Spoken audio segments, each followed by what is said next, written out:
A lot of times people will approach you and say, what was your best day ever at work?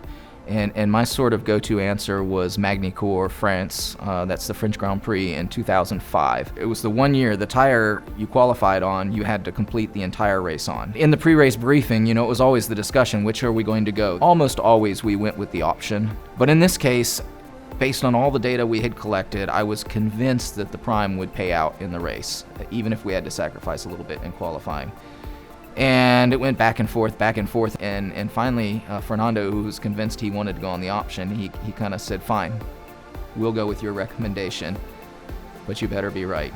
Long story short, we went out, we dominated the race. Fernando dominated the race. Of course, it was in France, so in front of the Renault home crowd. It was in front of the Michelin home crowd. It was a big day. He won the race by a huge margin. He dominated the race. Normally after a race, of course, there's the podium ceremony with the champagne and stuff that you see on TV. I was already back at our office truck, and I heard a lot of commotion and noise outside, so I started to get up to go see, and right there in the doorway was Fernando Alonso, still in his race suit, straight off the podium. And you're thinking, what is he doing here? And then he said, Hans, you're coming with me. Come with me.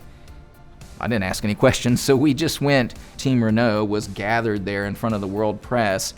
He took me and walked me straight through to the front of the team, had the trophy sitting on the ground. He picked it up, handed it basically half and half to me, and asked me to grab the trophy, and there we stood in front of the team, me with one hand on the trophy, him with his other hand on the trophy, and his other hand out with a 5, signifying our 5th victory that year together in the dominant performance of the tire. And so, cool day at work, right? I mean, that's the best it gets.